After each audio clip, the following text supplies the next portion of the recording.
ga kananan nan ga sabon adana ga kananan nan daga bangaren kudu sabon adana daga bangaren arewa faduwa farkade kare Allah kiyaye faduwa ko ta yan bori ce Allah kawo to wallahi akwai wani damba bayan naku Allah to lokaci yayi ina ga damba zai kwante ke da ku sauri zali ka dambe akwai wani damba bayan naku da uban da kai sa yawa shabancin naka ga damban ga uba abin naka ne ga uba abin ne kuma shabancin naka kuma da uban da kai sa naziru mai kare mai kula la ilaha illallah ga damban da dan fara kai mai kare mai kula kai ma za ku dalla dallan ku a gidan nan dan uwarku ina yake mai da masa a bayan daki rabona da kawai shekara 15 sai kai mun dan challenge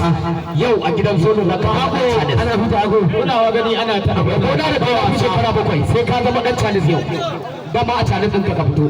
kuna ubanda ni kuma dan amai ai challenge dan ba ne mai gidansa ni na koya masa ka tambaye shi kaje idan ka tambaye zai faɗa ma ni ne mai gidansa ni na koya mai daga hi har wancan da ya baro Abuja ni dan amai da ka kake chana yau to ga dan bana ga dan banda ga uba da kananu daga arewa ana da uba kai mun iya ka bai ga dan banda karkade kare Allah kiyaye ko da ce Allah kauta ga dan banda kai gaskiya ba zan yi tabban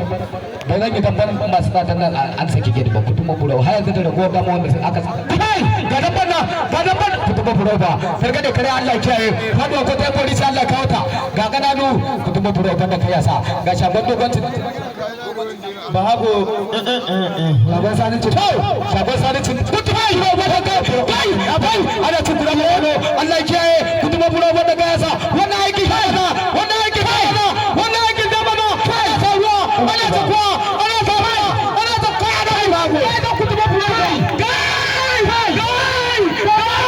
kutuma bura araba kai ya